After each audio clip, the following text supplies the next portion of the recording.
маркази миллии тестии назди президенти ҷумҳурии Тоҷикистон раҳнамо ва амаликунандаи орзуи довталабон барои соҳиб шудан ба унвони донишҷӯӣ ва таҳсил дар муассисаҳои таълимии таҳсилоти миёна ва олии касбӣ аст. Фариштамоҳ Ибодуллозода гирандии стипендии президентӣ хатмкардаи литсеи рақами 2 ноҳияи Ашт аст. Мавсуф имрӯз қадами аввалашро барои ташаккули шахсият мегузорад. امروز من برای سپاریدن امتحان مرکزی ملی تستی به این مؤسسه آمدم و باوری کامل دارم که حتما میگذارم و در آینده میخواهم همچون برنامه‌ساز به خلق ملت خود خدمت کنم. شروع از سنه یکم امتحان‌های مرکزانیده شده داخلشوی به مؤسسه‌های تعلیمی تحصیلات میانه و عالی کسبی جمهوری تاجیکستان در سال 2025 آغاز گردیده. در 12 شهر و ناحیه‌های ولایت سوخت مرکزهای امتحان سپاری تشکیل گردیده است.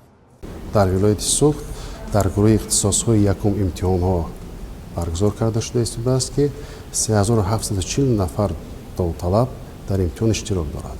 آماری که در ولایت سوخت پیش نیاز شده است 80% داوطلبان در امتحان حاضر شدند. نظام امتحان‌های مرکزانیده‌شوی داخلشوی به مؤسسه‌های تعلیمی تحصیلات میانه و عالی کسبی در مدت 12 سال فعالیت چون نظام مکمل ملی تستی ارزیابیش همچون واسطه سنجش دانش و مهارت داوطلبان اعتراف گشته است و امروز والدان داوطلبان از عادلانه و شفاف راه‌اندازی گردیدن امتحان داخلشوی قناعتمندی ظاهر می‌کنند. فرزند من در امتحان‌های مرکزانیده شده داخلشوی اشتراک کرده ایستاده است و جهت‌های خود را برای کلاستر 1 سپاریده بود. امروز ما در امتحان اشتراک داریم. از رفت امتحان مشاهده کردم، همچون والدین مشاهده کردم که امتحان ها به نهایت با ترتیب شفاف، ترتیب عمیق و دقیق گذشته ایستاده است. minnatdori خود را به پرزیدنت جمهوری تاجیکستان محترم امام علی رحمان رسانم که چنین امتحان های مرکزانیده شده داخلشوی را تشکیل کردند که هر یک شهروند، هر یک داوطلب امکانیت شفاف با دانش و قابلیت ملکه خود به دانشگاه‌ها داخل شده می‌توانند.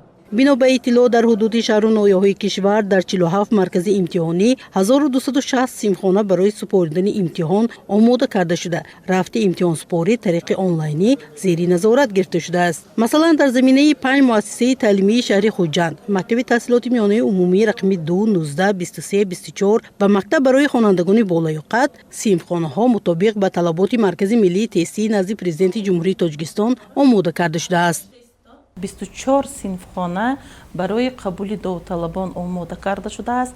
Дар ҳар як синфхонаҳо маъмурони имтиҳон фаъолият бурда истоданд. Ба ҳар як давталаб дар вақти ба қайдгирияш дар паси даъватнома макони баргузории имтиҳон, вақти баргузории имтиҳон ва аз кадом фанҳои имтиҳонӣ имтиҳон месупорад навишта мешавад ва имрӯз ҳама тибқи талабот дар مرکز امتحانی آمدن و امتحان سپریده ایستادند. لازم به یادآوری است که در مقیاس کشور در دوره اساسی به قیدگیری 107463 داوطلب که از آنها 87766 نفرش داوطلبان دارای تحصیلات میانه عمومی ابتدایی و میانه کسبی و 19697 نفر دیگرشان داوطلبان دارای تحصیلات عمومی اساسی میباشند نامنویس کرده شدند. از ولایت سوخت باشد سال 2025 28421 نفر به قید گرفته شدند.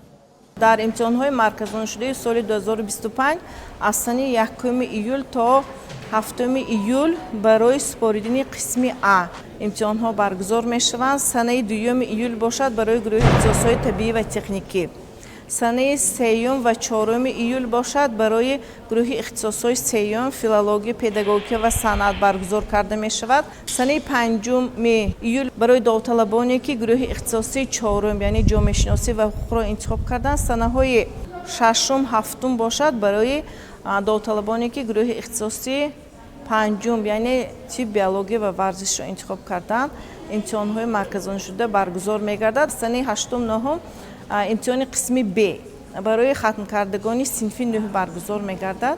در مرکزهای امتحانی 2214 نفر در اساس شرطنامه مهنتی همچون کارمند موقتی برای تشکیل و اداره امتحان فعالیت میکنند. در هر مرکز امتحانی با مقصد حفظ صحتی اشتراکداران امتحان و پیشگیری از حالتهای غیر چشمداشت احتمالی، تامین و رعایت طلبات قاعده‌های سانیتری و گیگینی در حدود مرکز امتحانی یک نفره کارمند تیپ در اساس شرطنامه مهنتی به کار جلب گردیدند. دوره یکم امتحانی داخلشوی از سنه 1 ایول آغاز گردیده تا 8 ایول سال روان ادامه می‌یابد. مستانه محیدی لازاده، اعظم جان شریپов، مظفر صابیرов. اخبار